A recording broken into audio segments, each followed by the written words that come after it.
Hey FA Nation, Justin Fensterman here, and we've got 6 games on hand for tonight's DFS NBA action. Let's talk about some of the value that's presented itself on FanDuel and DraftKings. It's tonight's DFS NBA value video here on FantasyAlarm.com.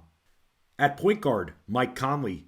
Before Conley's last stinker against the 76ers, he was on an impressive production run and put up 28 points or more on DraftKings in 3 of his last 5 games. He's shot over 54% from the floor in 2 of his last 3 and will need to play even more on the ball with Jalen Noel out for the Timberwolves tonight. Conley has dished over 7 assists and logged at least 1 steal per game this year. He's even been rebounding more, grabbing 3+ in 4 of his last 5 outings. At shooting guard, Devin Vassell. It was not only very encouraging seeing Vassell take 15 shots in both games since returning from a 2-month absence, but it was also nice seeing him play 29 minutes in a blowout the other night, and he should be looking at around 30 minutes once again.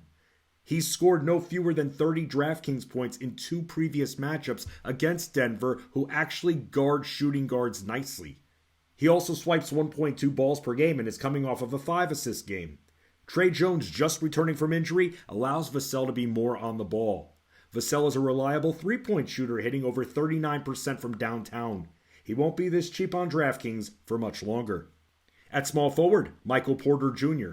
San Antonio ranks in the bottom 7 at covering small forwards, and Porter has shot over 57% from the floor in 4 of his last 5 outings, hitting the 20-point mark in 3 games during that span. The pace of play heavily favors Denver, and Porter scored at least 28 points against the Spurs on DraftKings in both of his last 2 matchups against them. He should play 27 to 30 minutes tonight, and he's even stolen the ball in 3 of his last 4 and pulled down no fewer than 5 boards during that stretch. He should take 10 to 14 shots this evening and has shot over 48% from the field and 41% from downtown. At power forward, Cameron Johnson.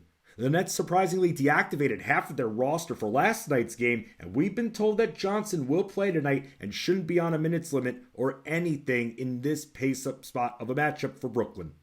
Johnson should take 12 to 16 shots this evening, and he scored 19+ points in 4 of his last 6 contests. He put up 3 multi-swipe games during that stretch and has been pulling down 4 boards per game this year. Johnson is one of Brooklyn's prioritized shooters, along with Mikal Bridges and Spencer Dinwiddie.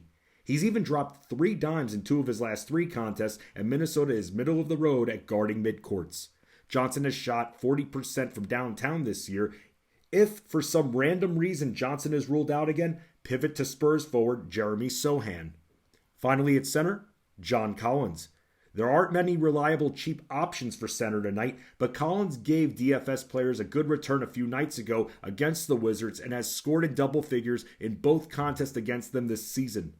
He should be looking at another 25 to 30 minutes, and he has taken at least 9 shots in both of his last 2 games.